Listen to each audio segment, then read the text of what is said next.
Welcome back to We on Wild is One. We are glad you're watching. Thank you for staying with us. I'm Eric Njoka. Our top stories. President Trump says he's very confident of a Gaza deal as he welcomes Israeli Prime Minister Benjamin Netanyahu to the White House for talks on a US-led peace plan. This is the fourth meeting with the duo in the past 9 months.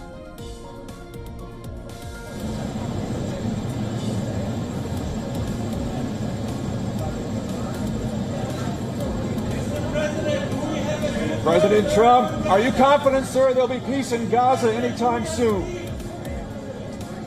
And the 21-point plan, is everyone on board?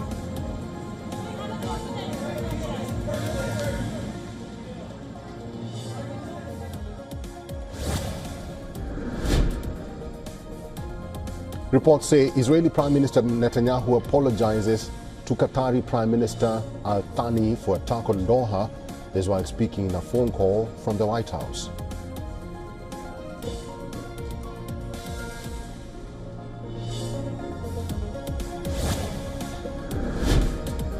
Russian President Vladimir Putin calls up 135,000 men for routine military service, the country's biggest autumn conscription drive since 2016.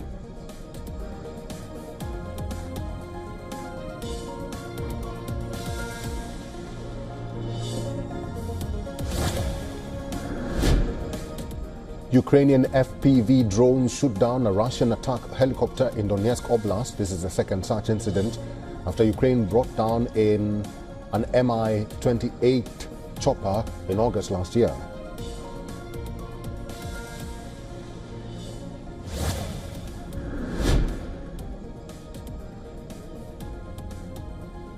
Russian embassy's deputy chief in India says that BrahMos missiles have an absolutely unlimited potential for upgradation.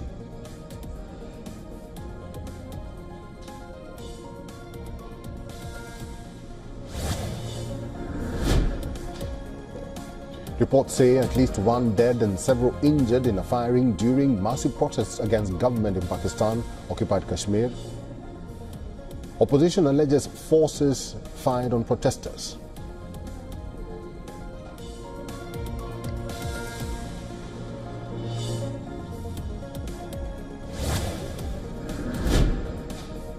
British soldiers learned to fight in Kenya in training sessions culminating in a simulated assault involving over 1,000 troops.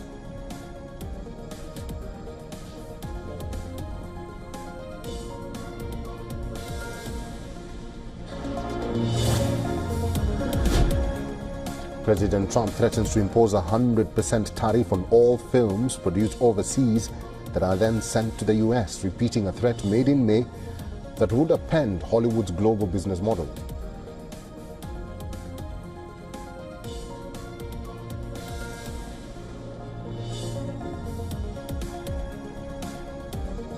Protests against immigration authorities took a dramatic turn in Chicago when demonstrators clashed with federal agents outside an immigration and customs enforcement facility in the suburb of Broadview.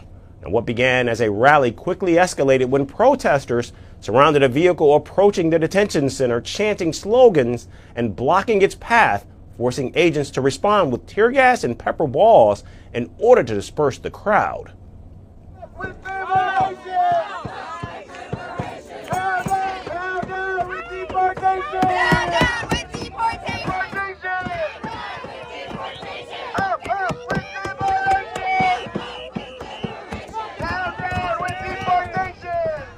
The confrontation lasted several hours and marked the latest in a series of near daily demonstrations targeting ICE operations not just in Illinois, but across the country. Witnesses said the use of chemical agents was indiscriminate as more than 100 protesters were pushed back, including many who were simply standing near the fence without obstructing traffic. This truly caught us so incredibly off guard. We literally were just tying notes on the wall, and for a minute, I was obviously coughing. It was very hard to breathe. I was disoriented for a second. I just didn't understand what happened. And at the heart of the protest are growing allegations about conditions inside the Broadview facility. Activists claim what was meant to be a short-term processing center has effectively turned into a detention site where as many as 200 people are held at once, some for several days, in a place that lacks showers, proper meals, and even adequate medical access. The clash in Illinois comes against a broader backdrop of escalating federal immigration enforcement fueled by President Donald Trump's orders to strengthen law enforcement presence in major U.S. cities. President Trump on Saturday announced the deployment of federal troops to Portland, Oregon, adding that he's authorized the use of full force if needed to suppress protests targeting immigration detention centers. Now, Oregon has taken the Trump administration to court, calling the federal deployment of the National Guard unlawful. We do not need or want federal troops in Oregon stoking fear, creating conflict, and frankly escalating a situation that is under control. Any federal takeover with military troops in our state is a threat to communities across Oregon. It violates our right to govern ourselves. It interferes with local law enforcement's ability to fulfill their mission. And frankly, it drains taxpayer resources that could be better spent elsewhere. And again, I communicated that to the president directly. Oregon is our home. It is not a military target. Any deployment would be an abuse of power and a misuse of federal troops. In Portland, a smaller but symbolic protest unfolded outside another ICE facility where demonstrators mocked federal deployment, including a person in a chicken costume. Critics argue that the agency has crossed the line by conducting aggressive raids in heavily Latino neighborhoods, often using unmarked vehicles and masked agents to seize people without warrants. Eyewitness footage circulated showing officers pointing weapons at bystanders.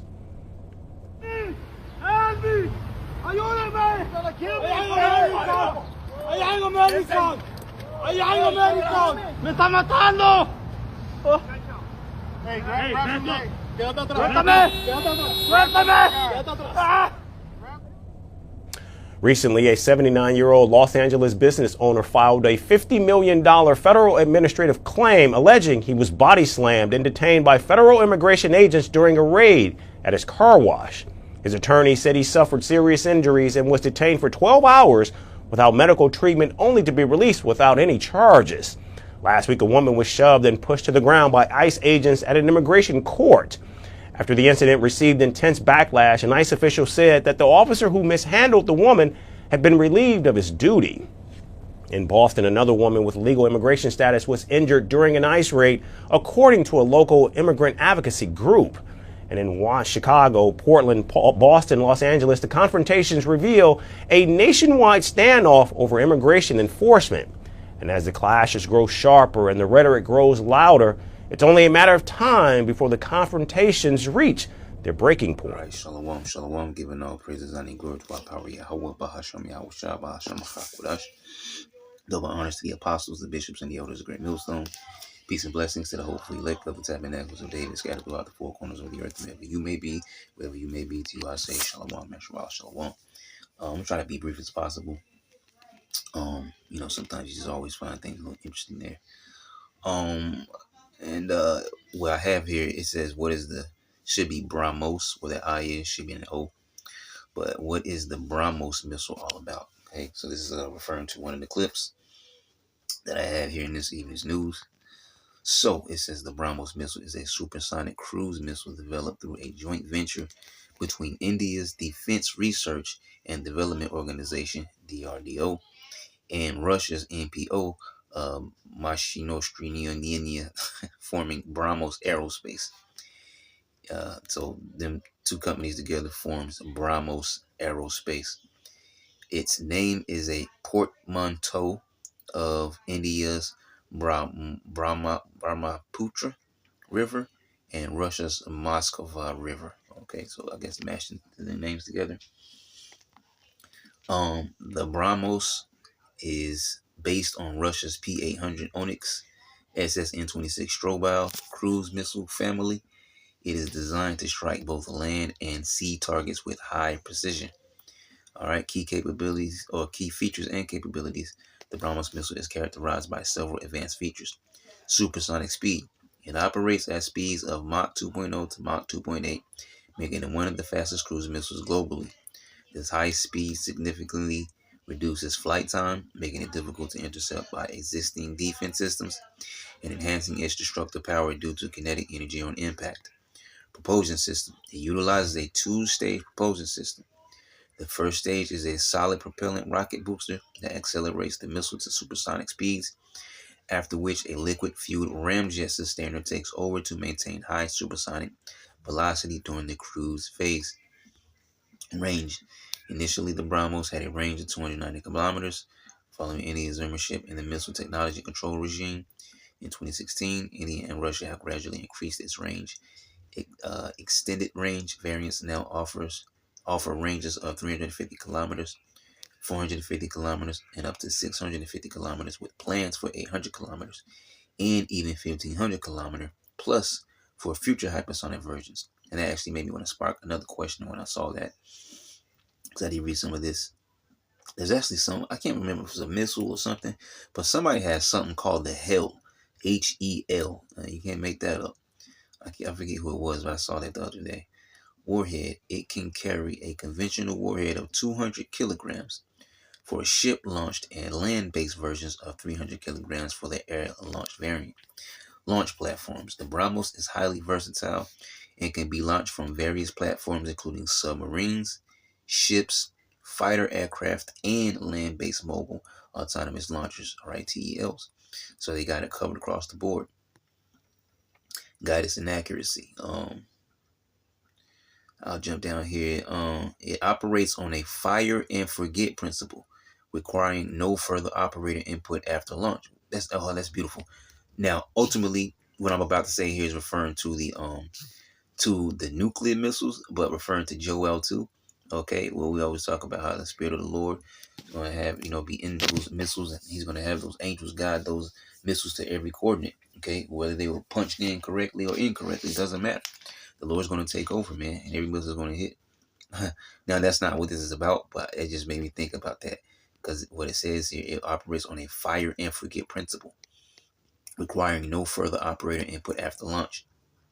The missile can fly at altitudes as low as 5 meters for sea skimming attacks and up to 15,000 meters. Stealth technology. The missile incorporates stealth technology to reduce its radar cross-section, making it harder to detect. Variants and development. Several variants and future developments are underway. Surface-to-surface variants.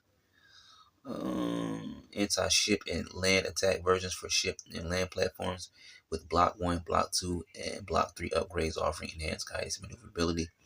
We're probably not going to get into all this. Submarine launch variant, because that's something I want to talk about. Well, not really talk about, but just mention that below. Air launch variant, BrahMos A. Okay. The Indian Air Force has commissioned squadrons equipped with this variant. BrahMos NG. NG standing for Next Generation. A smaller, lighter, and stealthier version under development, designed for integration with the wider range of aircraft like the HAL, Tejas, whatever, and MiG-29K and submarines. It will feature an AESA radar. Flight testing is anticipated to begin in late 2025 or early 2026. Then you have the BrahMos 2, hypersonic cruise missile currently under development, expected to achieve speeds of Mach 8 and a range of 1,500 kilometers. It will be propelled by scramjet engine and is expected to have characteristics similar to Russia's 3M22 Zircon missile. Flight testing is projected for 2026 or 2027. Something else I saw down here. Just give me a couple ticks.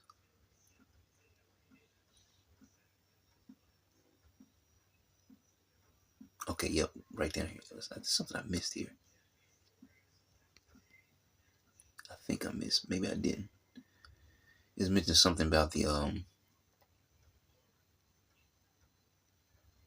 something else, I believe, about the hypersonic or whatever.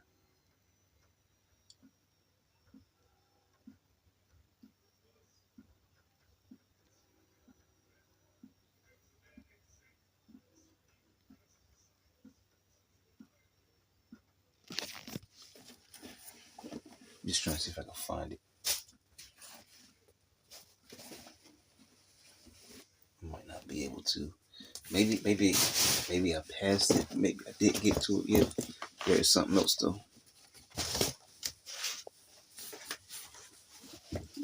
Anyways, let me go on down here.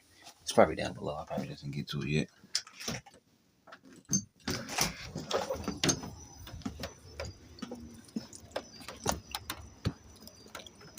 So yeah, but yeah, getting down to here to where I did want to go to.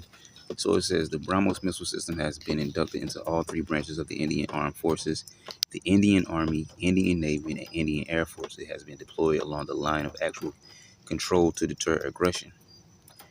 In a significant development, India delivered the first units of BrahMos missile systems to the Philippine Marine Corps in April 2024. We don't really need all this, but there's a little point right here I want to get down to. Because it says, as of September 2025, 2 out of 3 ordered batteries have been delivered to the Philippines. Other countries, including Vietnam, Indonesia, Brazil, Malaysia, and several Southeast Asian and Latin American nations, have expressed interest in acquiring the BrahMos. Okay, and this is just one particular missile and system here. So like my screen got water dripping. But this made me think about this here. I'll get this real quick, because just to get one scripture in there. As a matter of fact, let me jump in my car. My door is open. My screen is getting wet.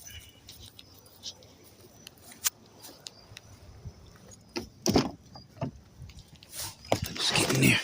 Okay, yeah, that'll help me. Just wipe the screen off. Give me a second. Okay, yeah. So, and I thought about this, because ultimately the Lord has all these nations gathering all this technology, like it says in Joel 3, bet your plowshares into hooks. You're pruning something to spears. I forget exactly how it's worded. Okay, basically, quit all this agriculture and regular stuff that you're doing and start investing in your military and your all your your aircraft, your sea things, your ships, your submarines, and your men of war and just war in general. Start invest everything into war, for World War III. And ultimately, the biggest game plan in World War III is to destroy Babylon the Great within that Great War. And then afterwards, the Lord is just going to finish off the rest of the nations. Okay. So, that has to be said before I get this point here. I think I jumped. Actually, I might have been right around there where I wanted.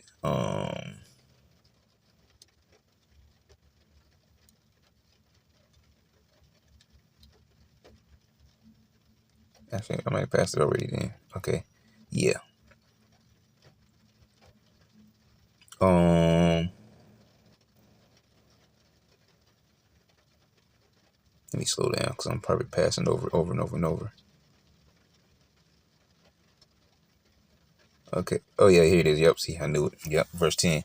Isaiah 14:10. All they shall speak and say unto thee, art thou also become weak as we?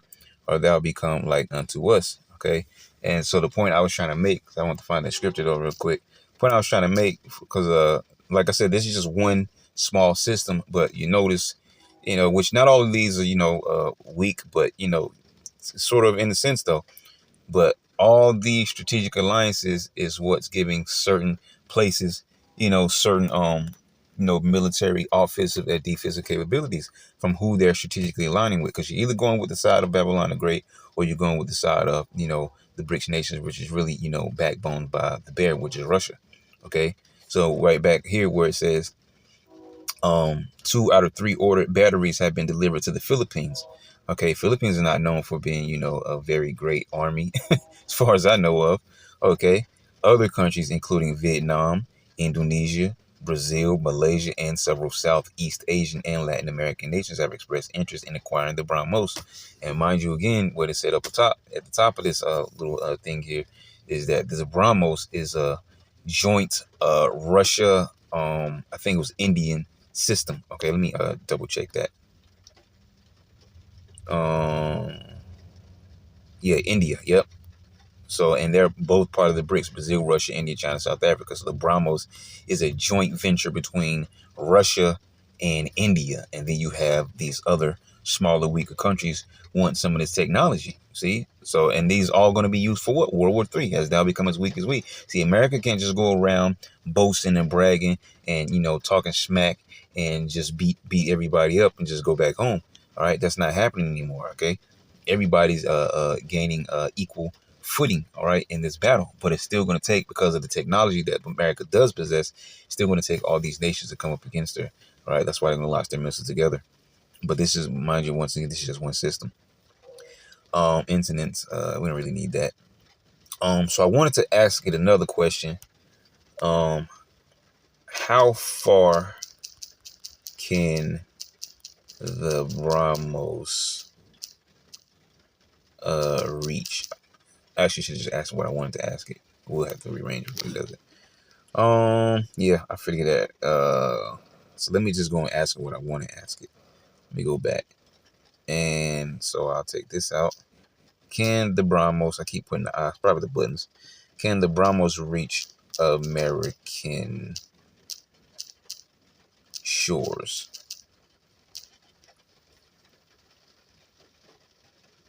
No, the current variants of the BrahMos missile cannot reach American shores. But either way, it's still a system that can be used on the battlefield. And everybody's going to gather down to the Valley of Havashpahat, including Babylon the Great. I believe it mentions that in, I want to say there's a scripture in Joel that says that, but as well as in 2nd Ezra, like maybe 14 to 15. I think it's 15, something like that. Range limitations. But either way, just there's intercontinental ballistic missiles. But what I was about to say, either way, this BrahMos missile can be used, land, sea, air, and whatever else it mentioned. Okay, and then you have weaker countries, that are interested in this technology, which gives them, some kind of capability, right, to use, whether it be offensive or defensive. Okay, that's pretty much it right there. I'm not going to get into all this. Probably a good little reading. That's actually it for that, anyways.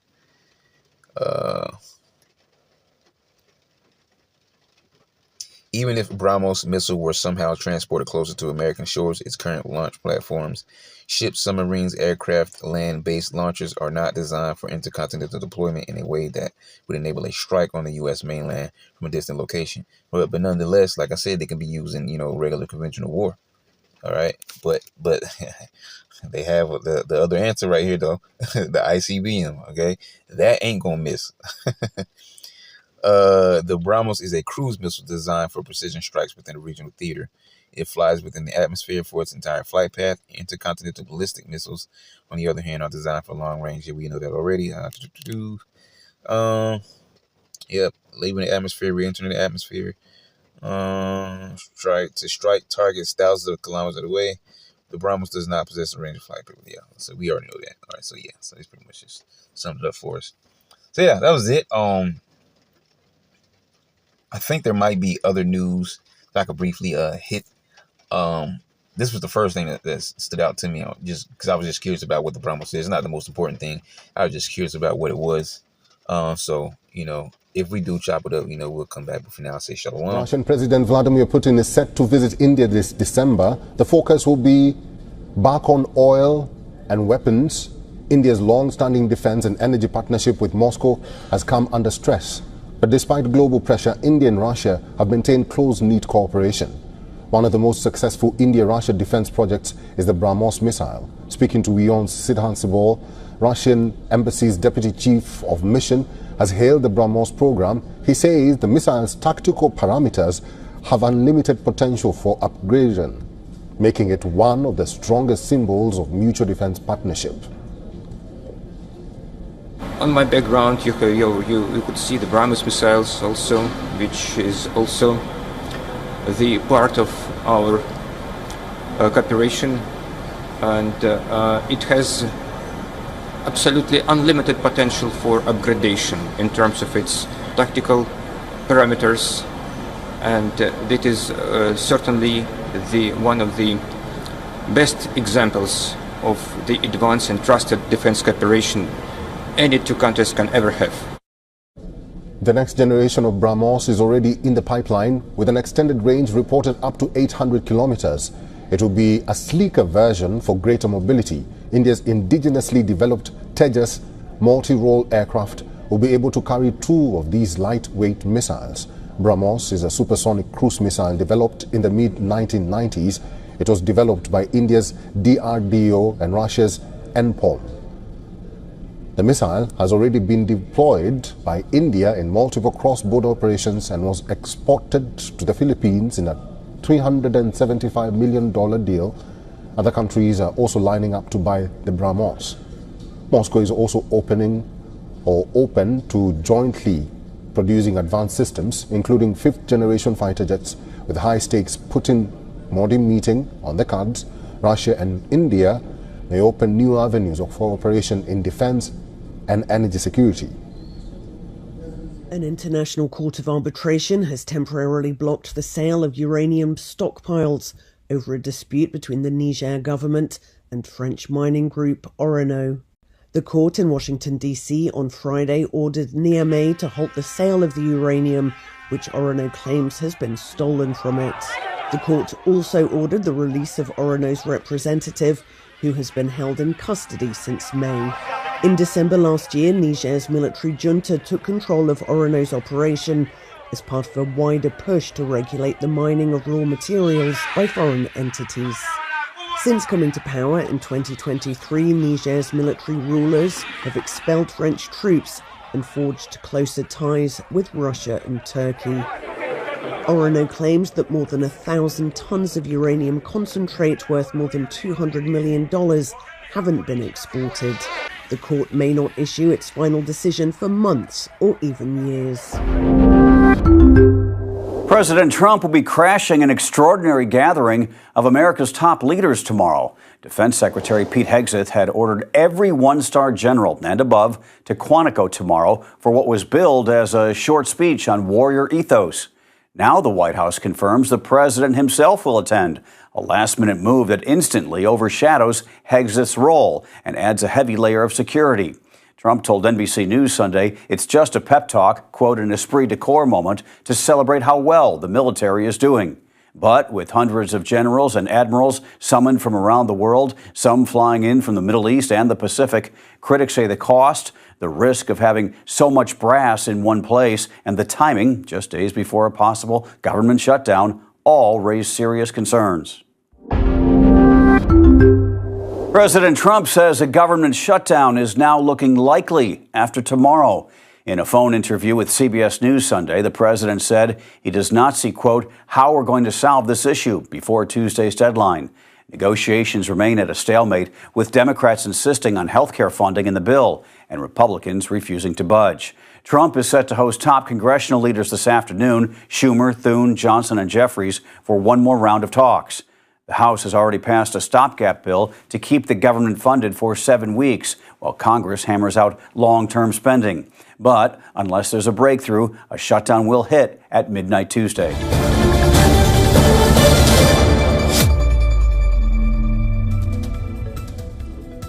We're beginning some breaking news coming in from Washington. Israeli Prime Minister Benjamin Netanyahu has apologized to Qatari Prime Minister for strikes during a phone call from the White House. The White House says that Trump hosted a trilateral phone call with Netanyahu and Prime Minister Mohammed bin Abdulrahman bin Jassim Al Thani of Qatar. President Trump expressed his desires to put Israeli-Qatar relations on a positive track after years of mutual grievances and miscommunications. The White House says leaders accepted President's proposal to establish a trilateral mechanism. Netanyahu expressed deep regret that Israel's missile strike against Hamas targets in Qatar unintentionally killed a Qatari serviceman.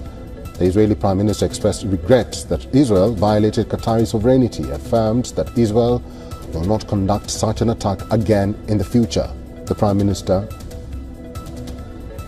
of Qatar welcomed these assurances, emphasizing Qatar's readiness to continue contributing meaningfully to regional security. The leaders also discussed a proposal for ending the war in Gaza and prospects for a more secure West Asia. Once again, this is the latest from Washington, and we do understand that Israeli Prime Minister Benjamin Netanyahu has apologized to the Prime Minister of Qatar, Mohammed bin Jassim Al Thani.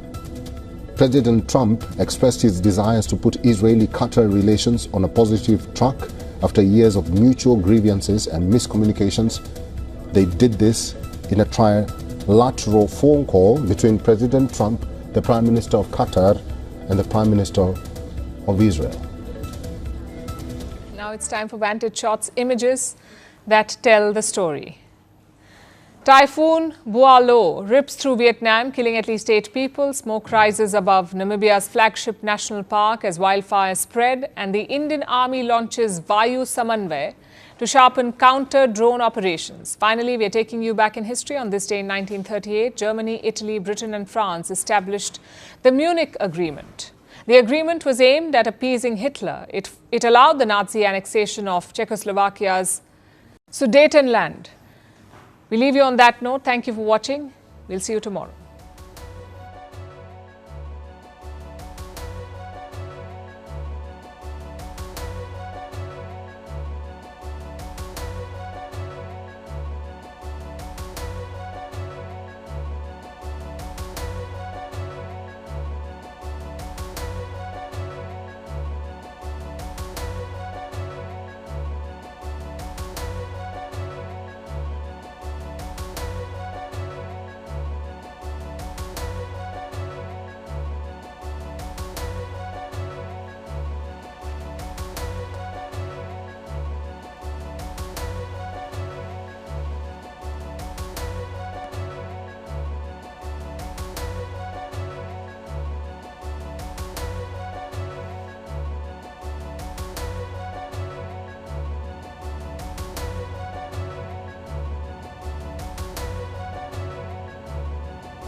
We understand this suspect identifies as a combat veteran. He self-identifies injured in the line of duty is what he's saying. He suffers from PTSD. We want to point those facts out. Police say the shooting at a North Carolina dockside restaurant that left 3 dead and 5 injured was highly premeditated. Authorities also say they knew the suspect, Nigel Edge, well. News, right? So, just jumping back in here real quick. There was something mentioned there where where Netanyahu supposedly had apologized over a phone call to Qatar, but they basically empty words because they ain't gonna stop doing their advancements.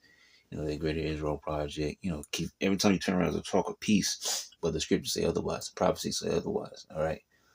There was another situation, or not even really a situation, but who knows? But every 1-star general and above was called, or was going to be called in for like this meeting, and it's for all over, right? People coming from all over, and it's just from some random celebration to tell them everybody's just doing such a good job. And we know these devils, how they move, right? They're slick. Okay, so we don't really know what is up with that. But, if I remember, try to keep my eyes on that and see what they're actually talking about at this so-called meeting that they're going to call, where there's every 1-star general and above called to the Pentagon. All right. Now, the final thing I want to talk about is here, in between, this clip here, these 2 sets of clips. This was one and the same. As a matter of fact, maybe I could even get AI to throw us a bone there.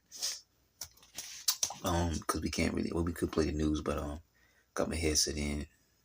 So yeah.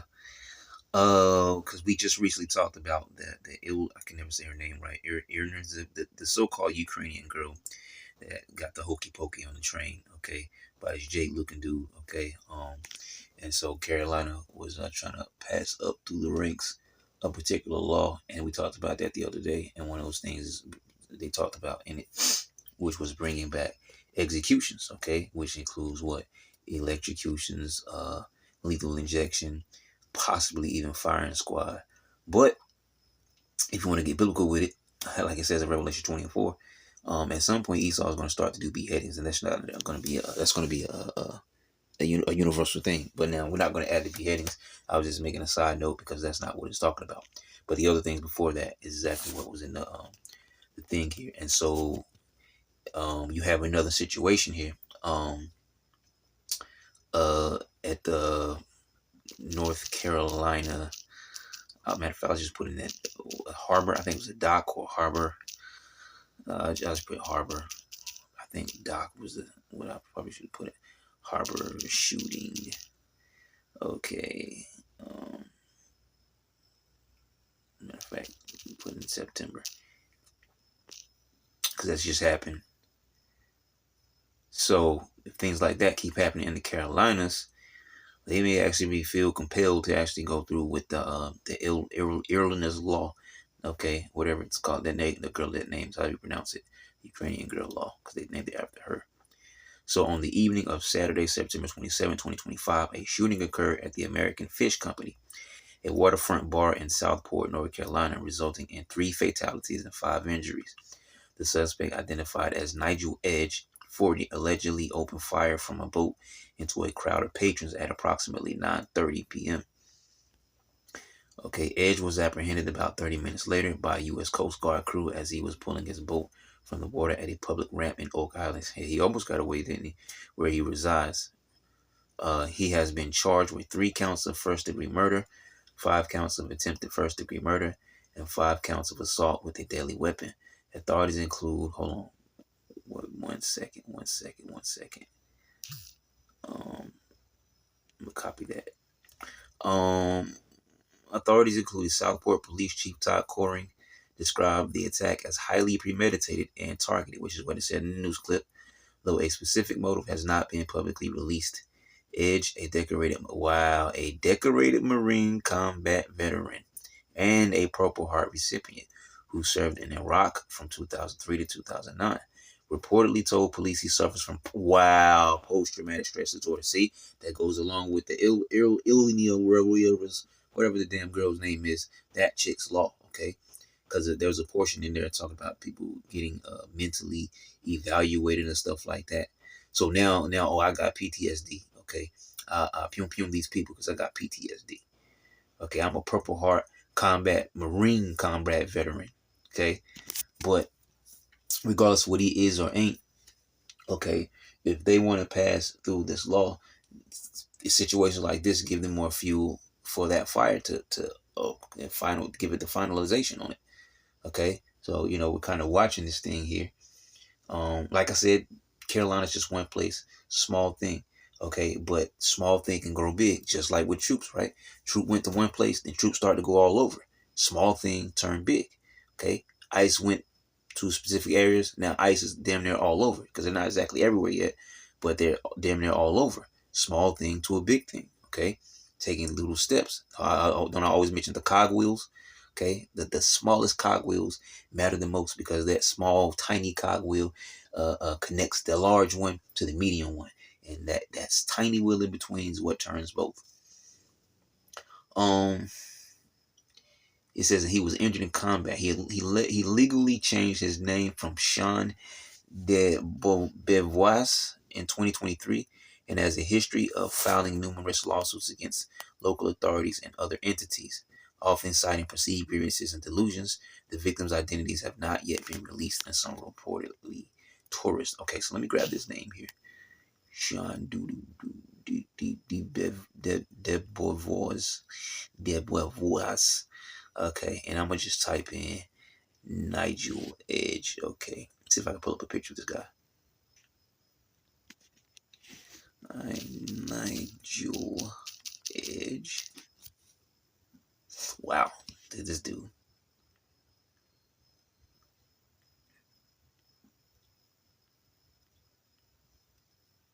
New York Post, I use that often. Man, New York Post actually might stop my ticker, hopefully not. Southport mass shooting suspect identified as Nigel Edge targeted and highly premeditated deadly attack on a restaurant.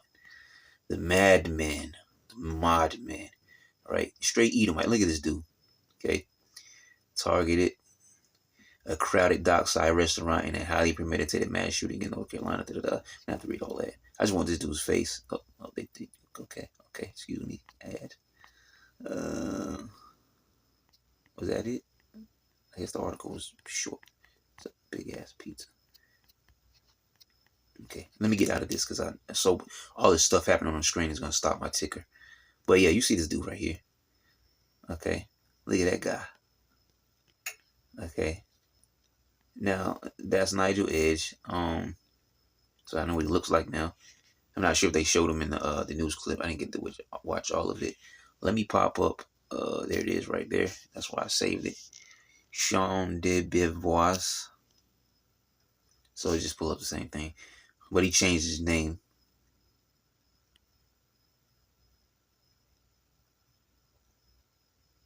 That's somebody else. I was talking about him. What kind of name is that? What type of name is Sean de Beauvois? I'm probably not saying it right. It sounds better when I say it that way.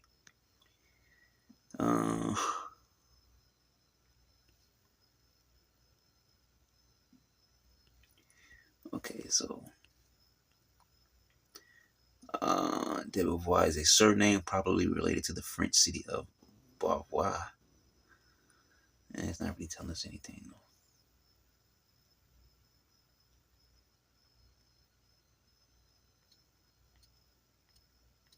What the hell? There's nothing here except that.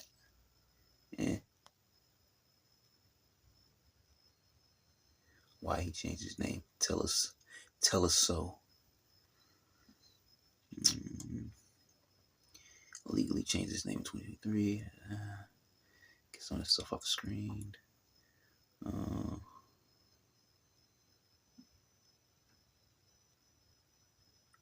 Yeah, I don't think I see. Look at him right there. See if anything would happen to him, they put up that picture on the left, not the picture on the right. This dude looked tore up, man, like straight distraught. Like he was going through some stuff. He got PTSD. So look, lo and behold, another Edomite. Okay, another Edomite deleter, and his cop out is PTSD.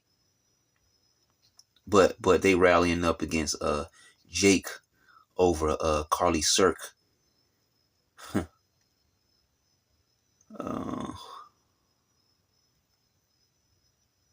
Court affidavit as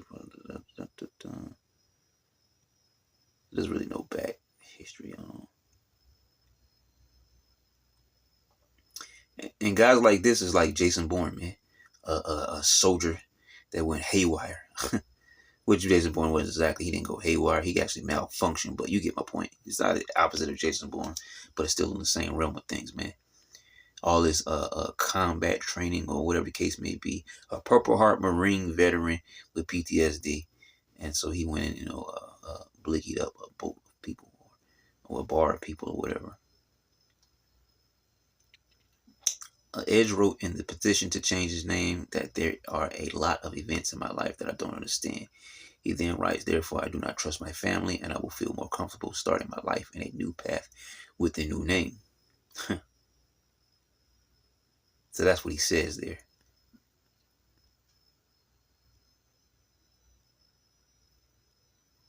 Check this out.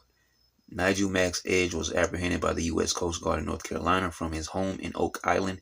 He is now being held without bond, possibly facing at death penalty. I'm sure I probably said a death penalty, whatever. Possibly facing the death penalty. However, the prosecutors have not made a petition about the order and the problems those pose.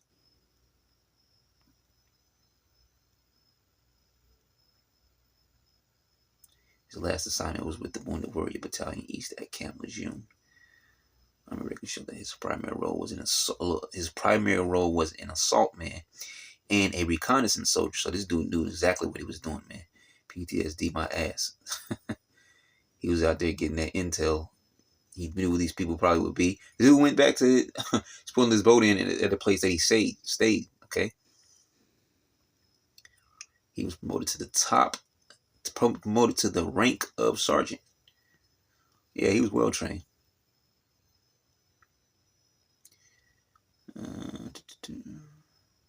Served in Iraq 05-06 as a part of Operation Iraqi Freedom.